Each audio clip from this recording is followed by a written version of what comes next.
Good afternoon. My name is Barkha Dutt and you're with the Mojo Story, our independent digital platform, and we are here to analyze Union Budget 2021. Historic for many reasons, of course, India's first post-pandemic budget, one that the finance minister herself called unprecedented and crafted in circumstances that were extremely difficult by her own admission. Of course, she also gained attention and photo ops for that red tablet that she's holding in her hand, doing away with the old practice of mounds of paperwork making its way into Parliament, India's first digital paperless budget. But can that red tablet be the magic pill that the economy needs? The emphasis obviously was on increased government spending, and that was much needed. Even the economic survey called for the government to spend much more in an economy that has been ravaged by the lockdown and the COVID-19 pandemic. Has what the government done been enough? Well, the fiscal deficit numbers certainly seem to suggest that the government has increased its spending majorly. If you look at these numbers, this is what it stacks up like. The 2020-21 fiscal deficit will be at 9.5% of the GDP. Now, like we said, this is, of course, an unprecedented situation. And of course, these are numbers that are deviating from the target. And the finance minister explained the fiscal deficit deviation from the target of 3% for the next financial year. In fact, if you look at the fiscal deficit numbers that are estimated for the next financial year as well, it gets better, but only marginally better, estimated to be at 6.8% of GDP. What were the main areas where the government will be spending? Well, a priority was placed, of course, on health. No surprises this budget is coming against the backdrop of the COVID-19 pandemic. And therefore, new health schemes were a major focus, 64,000 crores plus on a new healthcare scheme over 6 years was among the first announcements that the finance minister, Nirmala Sitharaman, made. And this focus on increased spending remained, her focus, which she said is in addition to the national health mission. So like we said, the government has, of course, tried to open up the purse strings, spend much more, health and infra being a key part of its attention to try and sort of increase and improve sentiment, rural and urban new health centers to be set up, and a big focus of government spending, Nirmala Sitharaman opening with her focus on that health spending. Now, if we were to come out of that and take a look a little bit at, beyond the health spending, also at the infra and the road projects, which was another key area of spending, then we do have, state-wise allocation. Tamil Nadu is getting about 1 lakh crore allotted for national highways itself. There were many other states that got similar attention when she made the announcement on West Bengal, of course, that got particular attention, but they, because it's election bound, but there were other states as well, whether it's Kerala, Tamil Nadu, Assam, of course, is also poll bound as well. So we've seen the finance minister making a push for government spending. There it is, 25,000 crores allotted for highways in West Bengal to perhaps counter Mamata Banerjee's road repair programs, one of her mass programs on the ground in Bengal. All of this government spending is, as we said, leading to an increased fiscal deficit, which stands at 9.5% of the GDP. In fact, the overall figure, and if we can add that to our graphics, please, is 1.18 lakh crores on road infra alone. So like we said, this is how it stacks up. Now, no surprises that there was an allusion to the farmers' protests without acknowledging the protests, but there was a strong defense of the government's own record on both MSP and procurement for wheat and paddy farmers against the backdrop of these protests. The government argued that it is committed to the welfare of farmers and actually pointed to an improved record on both providing the minimum support price to wheat and paddy farmers, as well as the procurement, talking about the lakhs of farmers that have actually been benefited, and talking about how there is an improvement in that record of procuring at MSP. No other references, no other big announcements were made, but clearly this was noticed list with great significance. Nirmala Sitharaman making an elaborate and detailed defense of the government's record on MSP and procurement, particularly for wheat and paddy farmers. Towards the end, also talking about increasing custom duty on cotton. That is also something that was, of course, directed at farmers. So we saw all of this happening as the farmers' protests carry on relentlessly, and there is a sense that the government may have made a bigger announcement on the agricultural sector, but instead it seemed to be more a defense of its record and pointing to improved numbers rather than actually focusing on something new.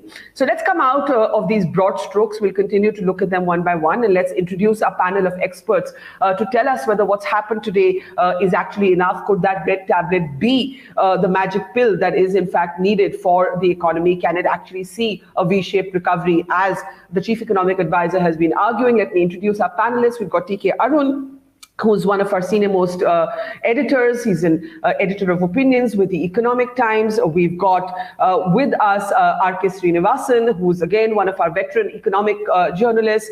We've got here with us Yamini Aiyar. Yamini Aiyar is the president of CPR. Welcome to the program. We've got Dipa Sinha from the Ambedkar University, an economist with the Ambedkar University, and we have Sandip Ghose, who's a commentator and a columnist.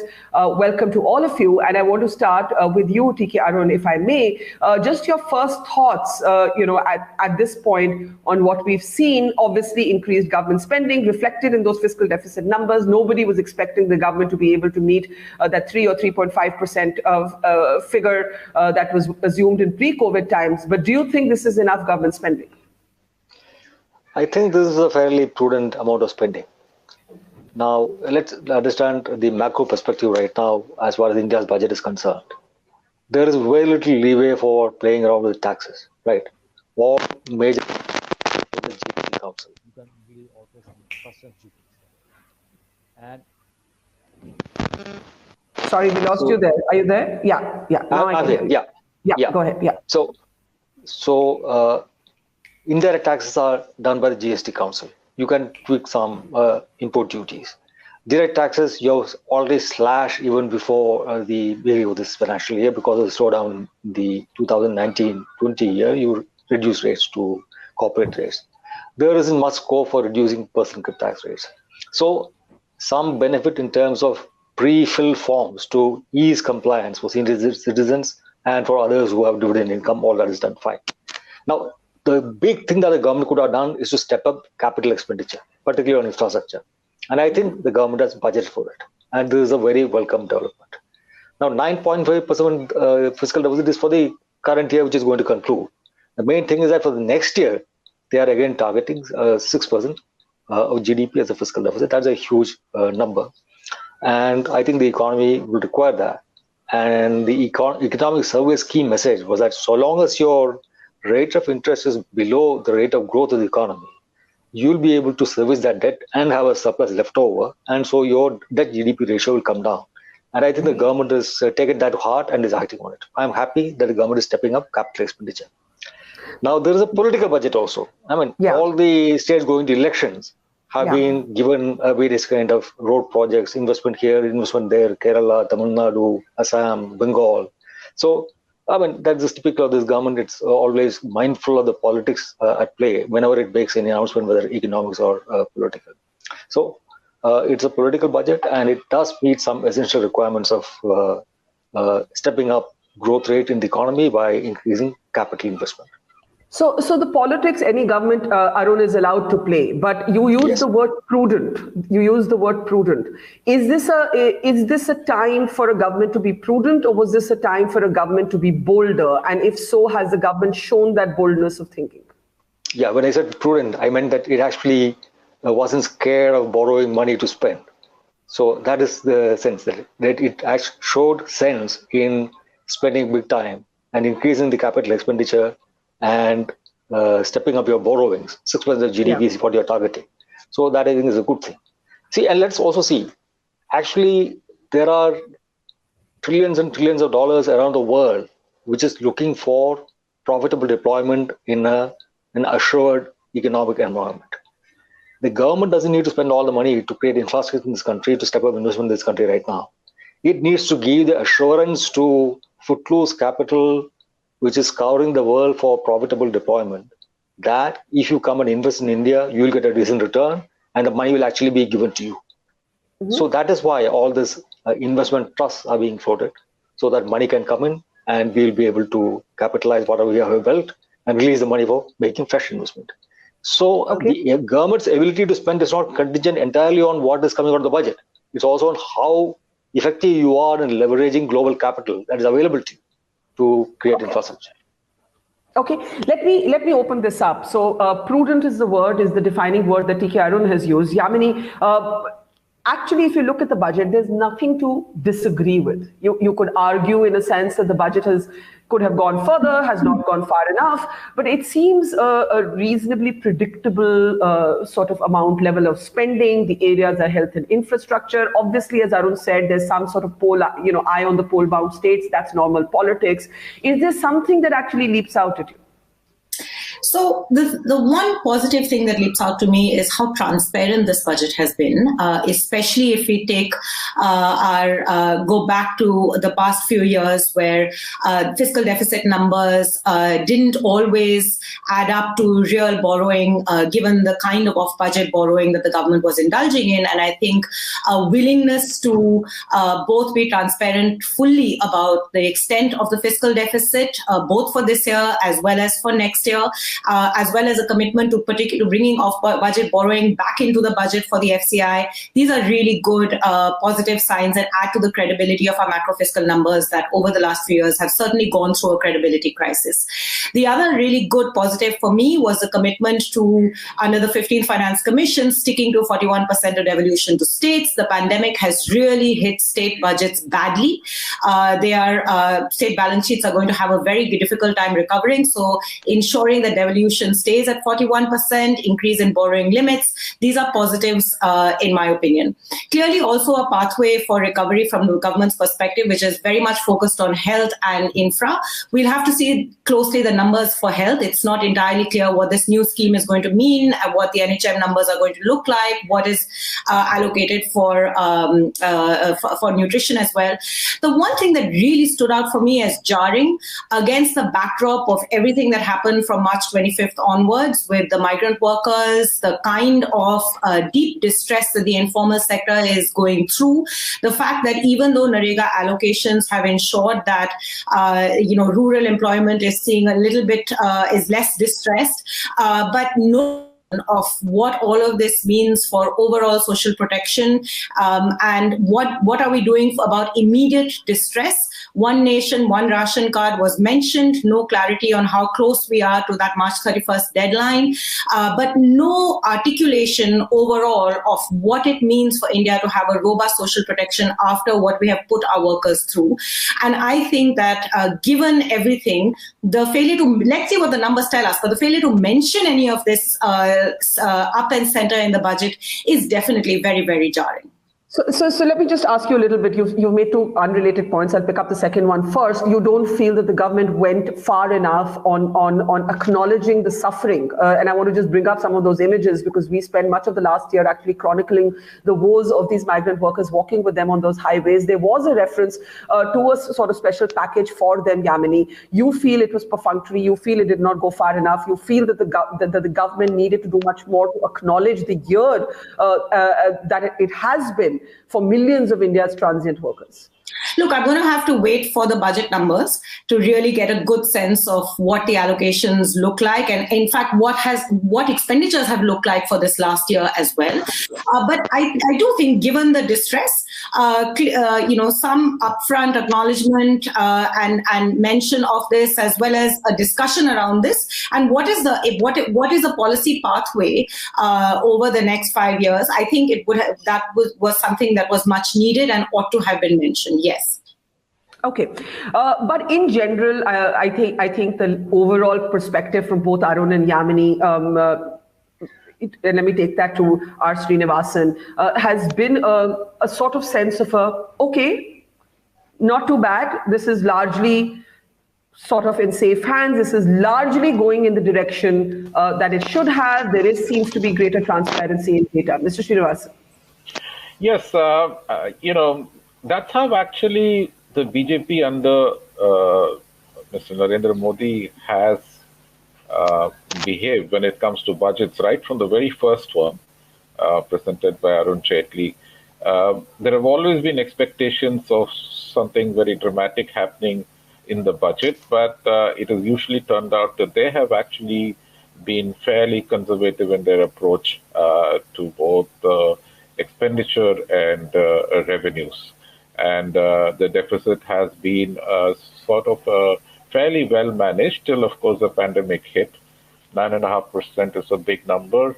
But you must remember that there is the base is also contracted. GDP shrank because of the pandemic. So the disappointing thing in this budget for me was that I think while it has been a continuation of the kind of measures that were announced during the pandemic to combat the immediate impact of the slowdown, what we needed now was to sort of kickstart consumption, and that has not really happened. So we've been looking at the supply side, relief for industry, relief for MSMEs, relief for farmers, and so on. But we have not looked at the demand side. We have not looked at how to incentivize improvement in private consumption expenditure, which involves, of course, expenditure not only by individuals, also by the private sector. I don't see any incentives on that side. So on the demand side, there has been very little action. And, even on the government expenditure side, I, of course, welcome the much delayed, increase in health expenditure, which is something which was long overdue. And I think the pandemic finally made the government realize the importance of actually spending meaningfully on providing basic health infrastructure, not just via insurance schemes, because insurance only sort of gives you the potential for coverage. That still has to be a healthcare provider on the ground, which was missing because if the government is not there in the rural areas, there isn't anybody. So while that is welcome, I think the government has consistently backed a few areas in infrastructure to sort of kickstart the economy. It has always backed expenditure on roads. It has backed expenditure on this thing, and it has done that expenditure fairly consistently over the last 6 years. But I think that what we needed going forward was really some innovative and focused spending on creating potential, income and transformation going forward, which means encouraging skill development, encouraging innovation, and encouraging research and development. Again, India's capability in R&D has been showcased by our response to the COVID pandemic. The fact that India's managed to develop a viable vaccine in such a short time is an amazing thing. But where is the encouragement for all that? I don't see that. And as Yamini pointed out, there has been a catastrophic impact on jobs, informal sector as well as formal sector, including white-collar jobs. I don't see anything to do, address that part of the problem. So, by and large, very conservative, very safe, very workmanlike budget, but I think missing in a certain amount of vision. So conservative, workmanlike are interesting ways to describe it. And I want Arun and Yamini to quickly respond to some of the points that Srinivasan has made. And then Deepa, I'll come to you right after that, and then to Sandip. I'll take this to you, Arun, first. I think what Srinivasan is saying is that it didn't go far enough. It didn't acknowledge the millions of jobs, at least if you go at, by CMIE data and now the Oxford Inequality Report. One of the numbers that stays with me from that report is that in the month of April, 170,000 Indians lost their jobs every hour, and that this budget has not acknowledged the extent of that knock to the salaried class, and in Yamini's opinion, also the knock to the informal sort of working sector, in particular the migrant workers? Arun? So these problems are inherent to the structural nature of the Indian economy, where more than 90% of jobs are in the informal sector. The unorganized sector workers tends to lose their guaranteed incomes, without any job security. So this is a structural part of the problem, and that cannot be tackled by one single budget or by any single initiative. For that, you need to change the structure of the economy, and we are in that process of growing and changing and evolving. So that is why. Now, the thing is that, they have set up a development financial institution. After the ICICI, IDBI, all these things were converted into banks, India no longer has a development financial institution, and that is being set up with a 20,000 crore capital from the government budget, which will leverage global capital and fund infrastructure projects. So that will actually further facilitate growth and create jobs for the kind that people need in these bad times. Second, while I agree that problems are not acknowledged, but these problems are being addressed. So it is the nature of this government not to acknowledge any problems. Everything is fine, right? In the economic survey, all the chapters said that everything they did was right, the sequencing was right, they did all the measures, all that. I mean, that is okay. But what's being done is what really matters now. And I think what is being done is to a certain extent reasonably not bad. And I'm happy that they have kept the fiscal deficit high at 6% of GDP for the coming year, that they have set up the development financial institution. They are building a bad bank, and asset reconstruction company, which will take the bad loans, non-performing assets off the bank's books, freeing the banks to start lending again, and resolve these bad loans over time with the patient capital available to the ARC, asset reconstruction company. So these are all, incremental measures. So you're basically saying that the structural issues of the economy cannot be conflated with what the budget could have done, Arun. Yes, they couldn't have. But the budget could have done is to actually create allocations which will give temporary relief and create jobs. And that is trying to do. Okay. It's trying to facilitate economic growth. So the two ways of looking at this, right, Yamini? I mean, you were reassured by the transparency and as Srinivasan and Arun have both used, words conservative, workmanlike, prudent, safe.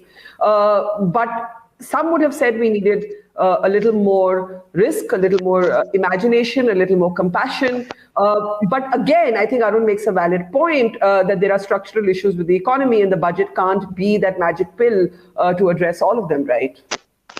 The budget can't be the magic pill that addresses all of them, but it is important for us to remember that even if we look at trends over the last 3 months of the nature of India's current rebound, so to speak, that rebound is fueled largely through large listed companies, profit-led, and through consumption, pent-up demand of the top 10% of the income decile, you and me. I certainly have pushed up my spending in the last 2 months for sure.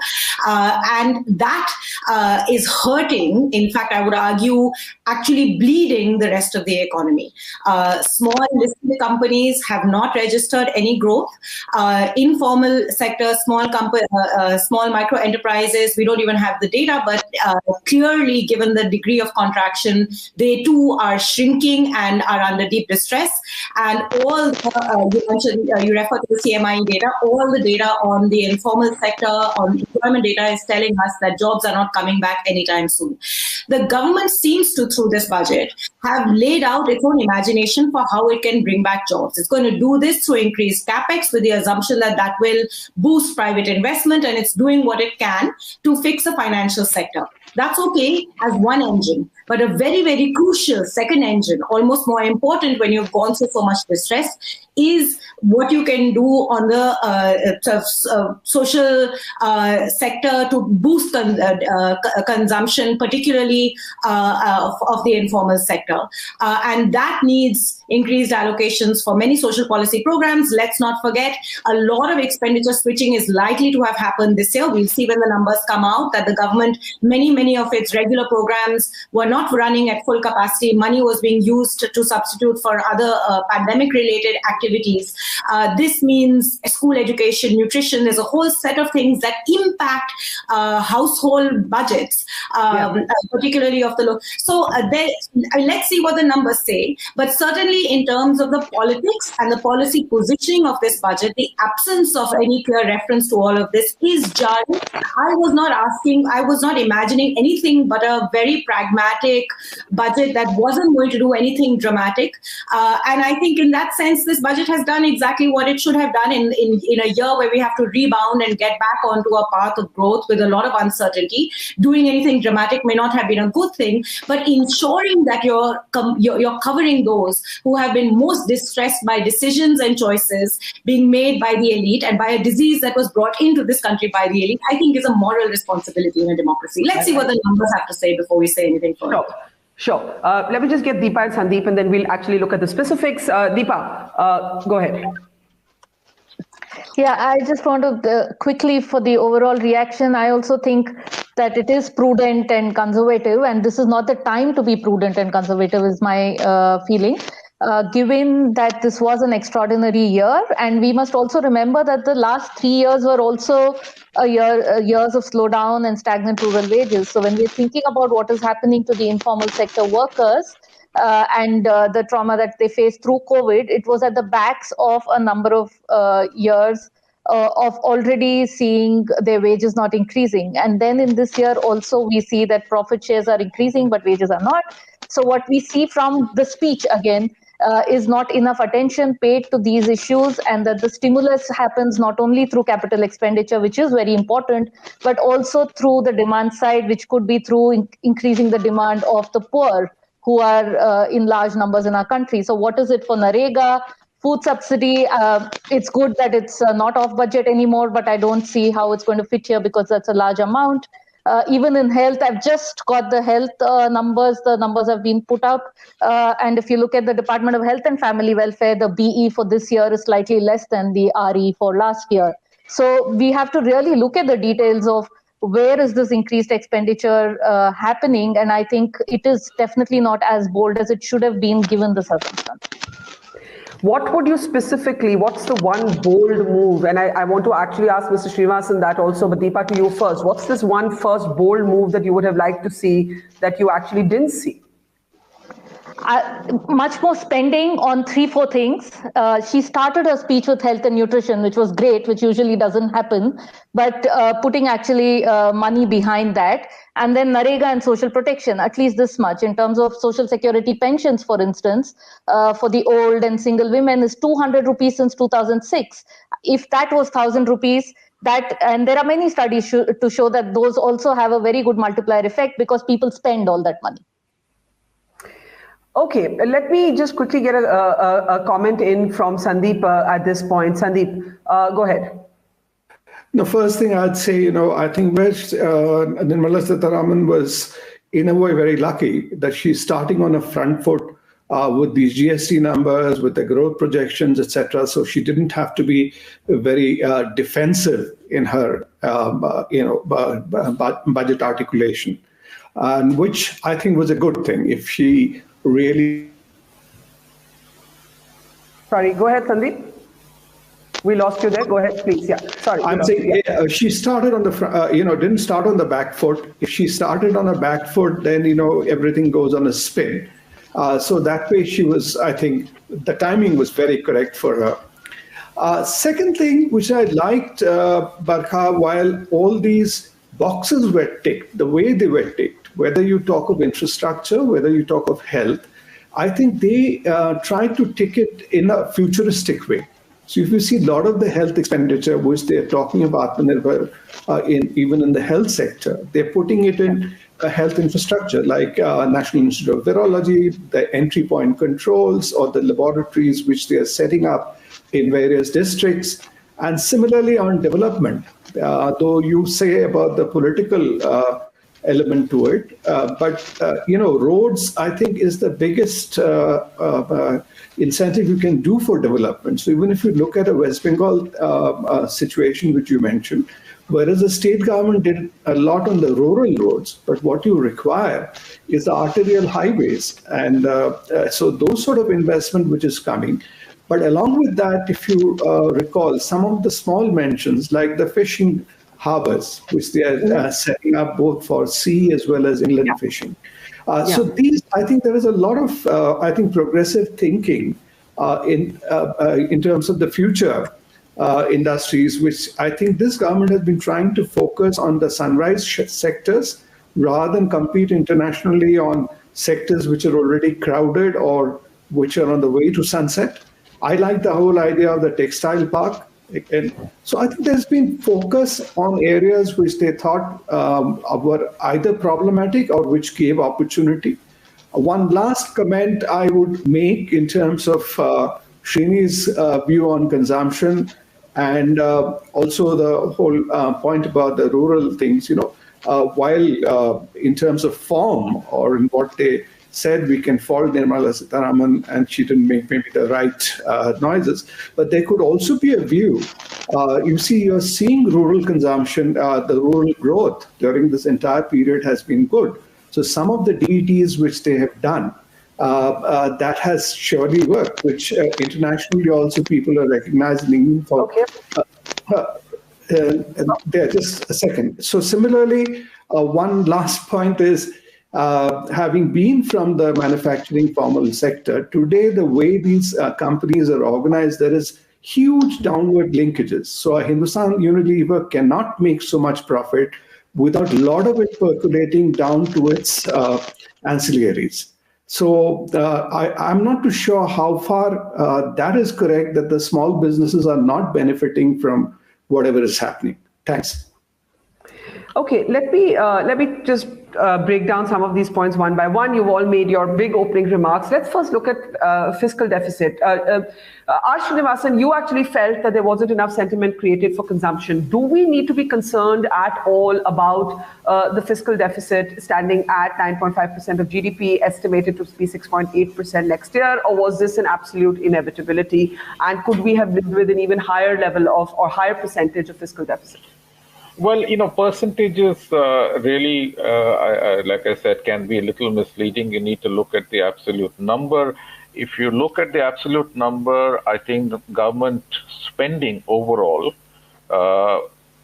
compared to what it had budgeted in the last budget, grew by about 4 lakh crores, which is roughly maybe about 10% of the budget size. And a 10% increase during a pandemic period, which had called for unprecedented responses in support from the government, is really not that much. And that's point number one, that I think that, in fact, the response could have been much larger.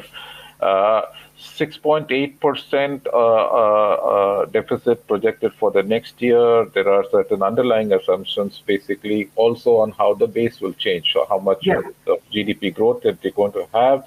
Indications are that actually the growth will beat the initial estimates. So, we could see that coming down as well, which also begs the question whether we could have actually opened up a little bit more on the spending side. So I think basically, I don't think it's an issue of concern, the size of the deficit and the glide path that the finance minister has announced towards getting back. But I don't think that it will go back to 3%, which was the earlier mandate. I think that by the time that it will reach 25, 26, they would have sort of picked on a range, perhaps to target the fiscal deficit for. There is a little bit more constraint placed on the states, because their borrowing limit has been fixed at 4% of state GSP, and that is not really enough, because many of the states have also suffered sharp contractions in state GDP, and they don't have much elbow room in terms of their own tax revenues. Every state has been flogging alcohol and fuel predominantly, so it doesn't leave them much room for maneuver. And in that sense, I think the center will have a much tighter control over who gets to spend. But you think the government, Srini, you think the government could have spent more? I certainly think the government could have spent more. Yeah. And therefore this deficit could have been higher and we could have lived with that. We could have lived with it.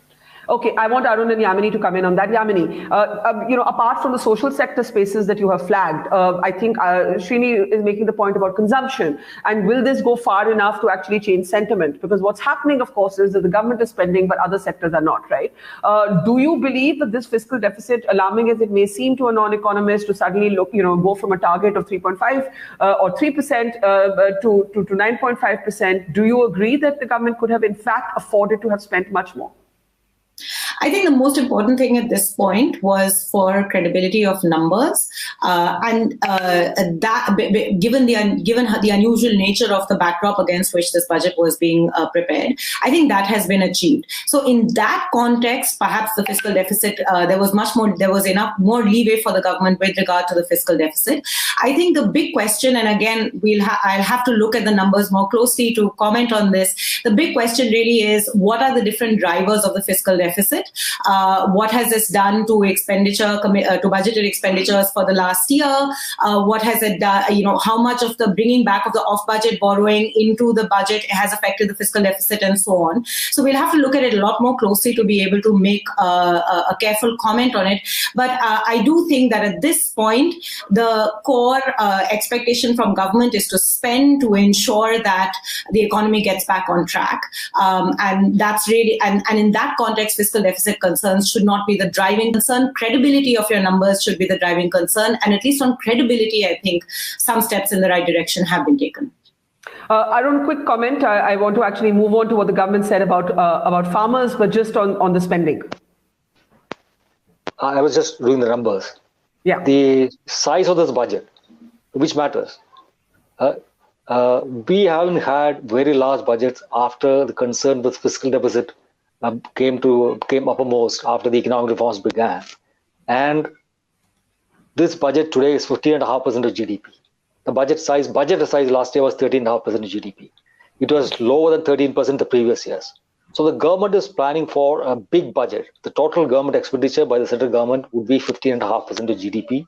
And that is, to my mind, a great thing.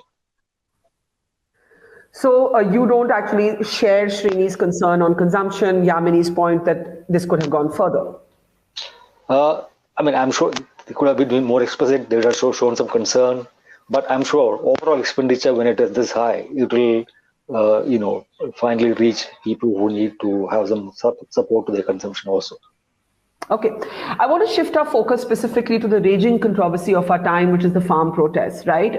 This could have been a moment. Some of us wondered whether the government would make a specific announcement, some sort of specific assurance even of MSP, maybe a legal guarantee could be announced on the floor of parliament. I don't know. As a political journalist, my interest was certainly there, but instead we saw the government defending its record, talking about how actually the MSP and procurement records have improved from last year, how many lakhs of farmers in particular in wheat and paddy have benefited, pointing to an improved performance, and talking, of course, ending, and maybe we can play out that statement as soon as it's ready, but ending her intervention on farmers by talking about how the APMC, the Mandi system, would have access to agriculture investment funds.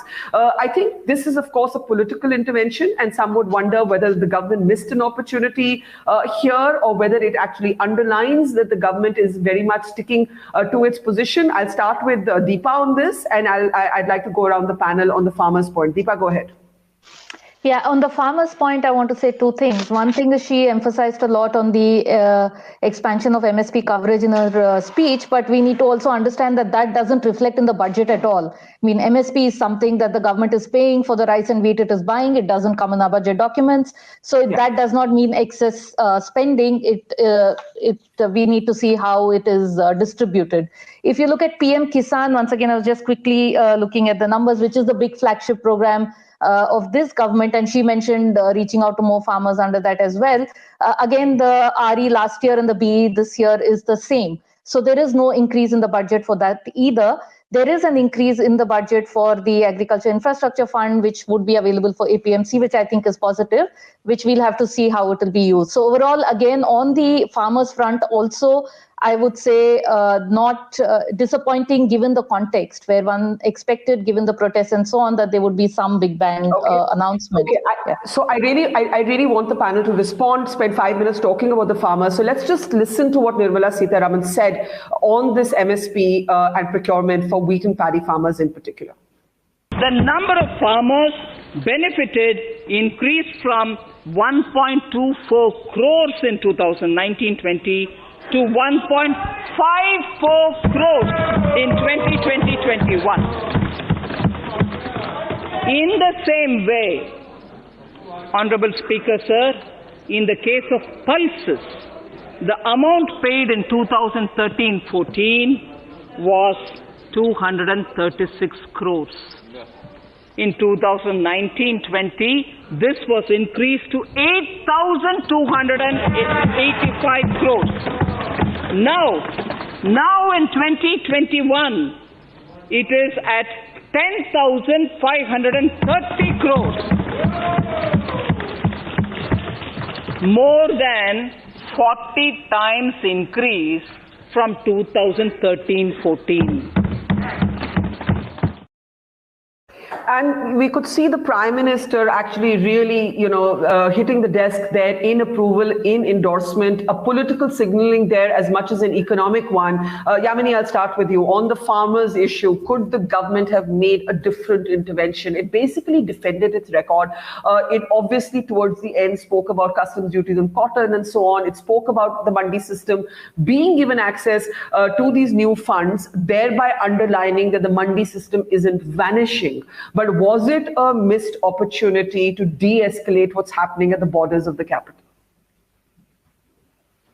Sorry, let me just unmute you. Go ahead, Yamini. Yeah. I don't know if budget is the place for that. And actually, I do think that some effort was being made in the direction, in the sense that the emphasis on MSP was probably a message to say, as the government has been saying, that, there's nothing, we are not getting rid of MSP, we are not getting rid of MSP. But, as Dipa before me said, it's a much, much more complex issue. I think the commitment to mandi investment is an interesting and important one.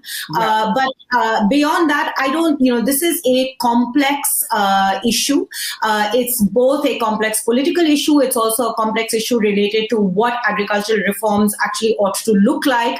I don't know that the budget necessarily could have done very much. I certainly think that if the government had committed to a serious debate in Parliament on the agricultural laws, as has been asked, that would probably have sent the right message more than anything else. And we have to wait and see how the rest of Parliament of this session pans out. And of course, it could still happen, because the Prime Minister has told the all-party meeting that the government's proposal still stands to put the laws in abeyance, for 1.5 years. You're saying, Yamini, that you're okay with the fact that the budget could not have become that place to make that political intervention. Yeah, I'm okay with that. But I certainly am not okay if the entire budget session of Parliament goes without a serious debate on the issue. Sure. Srinivasan, let me bring you in now on what we heard about the farmers, not just defending the record, but also the reference to the credit available to farmers through the mandi system actually sort of going up. Obviously, that was a sort of sop for farmers. I don't know that it will be seen as that by protesting farmers at all, but I think Yamini makes the valid point that the budget was not the place and time for that. Mr. Srinivasan. Well, I don't know, because the budget has been used to make plenty of political points in the past. In this one as well, as you yourself pointed out, a number of very clear signals have been sent to poll-bound states that, depending on the way they vote, the goodies will be flowing in that direction. So I don't see why the government could not have addressed the farm law issues in the budget one way or the other. I mean, the easiest and one of the the biggest sticking points would have been on the MSP. So if you give a sort of legal commitment to MSP, this is a finance bill, it could be easily passed along with the rest of the budget proposals. That would have taken the sting out of the farmers' protests. And it would also meant, because it would actually come under the same, because then the government will have to underwrite and provide, make a budgetary provision for supporting the MSP. So it could have been used. I think certainly it was not an opportunity missed, but a signal of which way the government thinking is on this subject. Did you feel that? Did you feel that? Because the Prime Minister has separately told the all-party meeting that the proposal to hold the laws in abeyance still stands. Holding the laws in abeyance really doesn't mean much, because, a 12-month or an 18-month stay in operation does not take away what has actually been done. And actually, even if you were to operationalize the laws, you would need a transition period of 2 to 3 years before you work out the logistics of the changed system of, say, buyer to producer contracts and sales, so on and so on. So in that sense, holding of the laws in abeyance does not mean much, and that's, I think the farmers saw that, and that's why they've been very clear that it is, either you. So you're saying the budget could have been more political on the farmers, just like it has been on the road infra projects. Arun, do you agree? And then Sandip, Arun. My views on the farmers issue is slightly conflicted. Yeah. My heart is with the farmers. Yeah. This government, which is unilateral, which is authoritarian in its approach to the people, it has been rattled, it has been made to backtrack by one section of the people of this country. I'm very happy with that.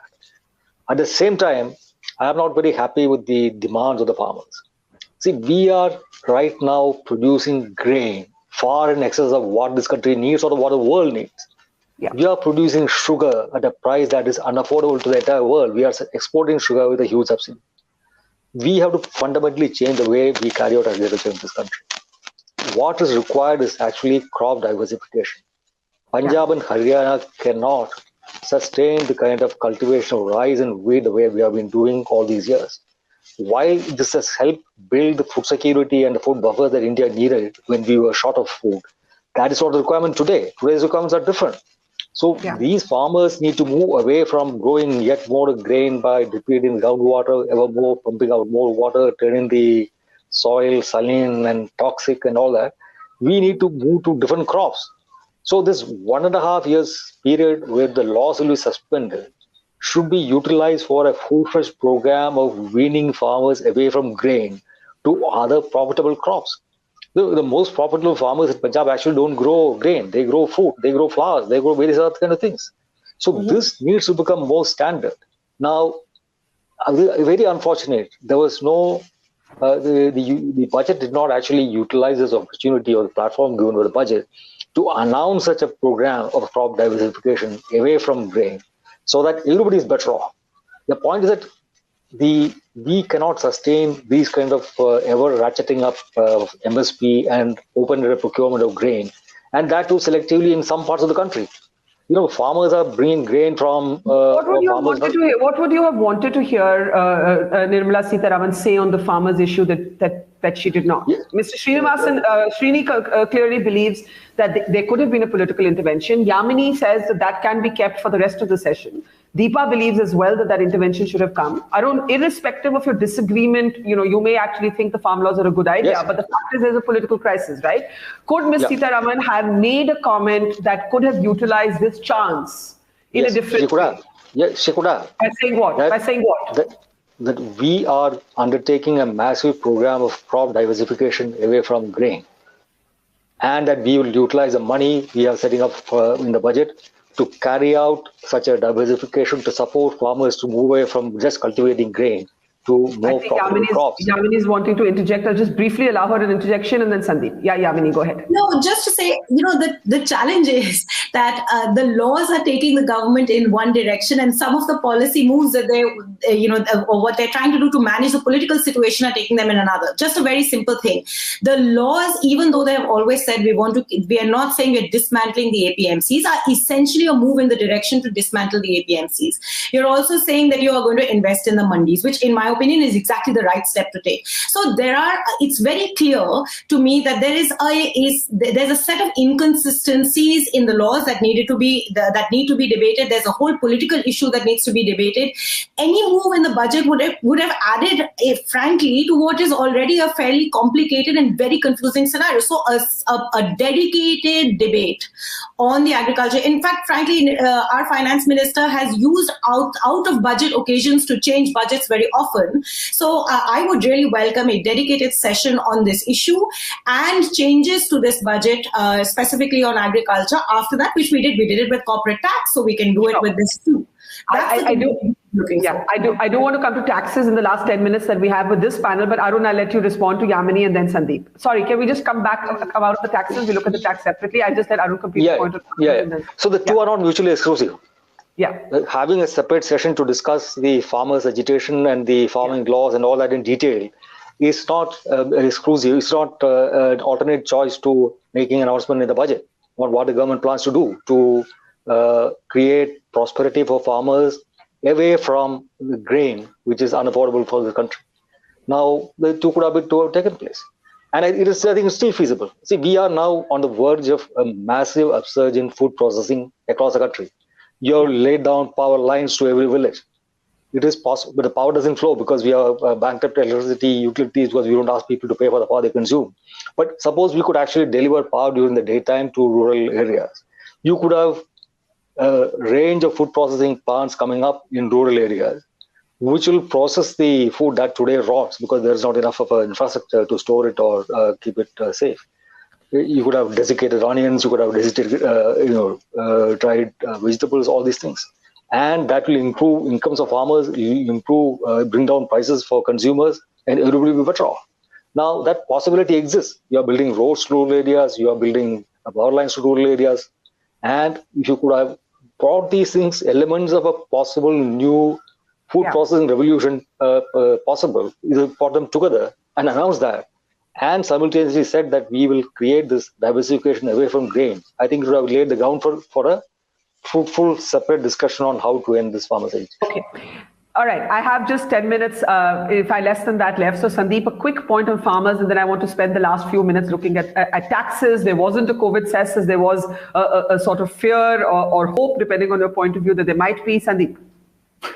Very quickly, I think I agree with both Yamini and Arun, because what Yamini says, budget is a policy statement, policy document, etc. So I don't think the government wanted to play all its cards as far as the farmer agitation is concerned, or reveal all its cards at this forum, at this point in time. But the areas which Arun says, I think that fits in very well with the policy, area, because one hand, you are talking about doubling farmers' income and agricultural sector recovery, etc. So these are the steps through which people will do. So what Sitharaman talked about, the subsidies, etc., I think the government strongly feels the facts are not known. So they wanted to, make those clear. And then, but what was a missed opportunity, certainly, which Arun says, is this. I don't know whether that will get taken up in the subsequent discussion, but this could have been, just like they've talked about pisciculture and everything else, this could have been talked as well. Okay.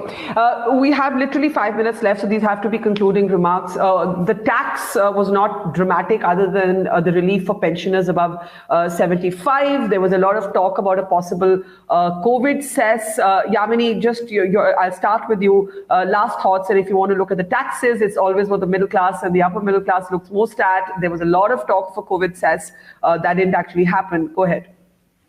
Yes, there was a lot of talk about COVID cess that didn't actually happen. I think there was also a lot of talk about a potential wealth tax that didn't actually happen. These are some of, I think, when we began, you asked us, whether we were looking for something bold. If there was something to look, if there was a potential bold step, certainly a wealth tax could have been one of them.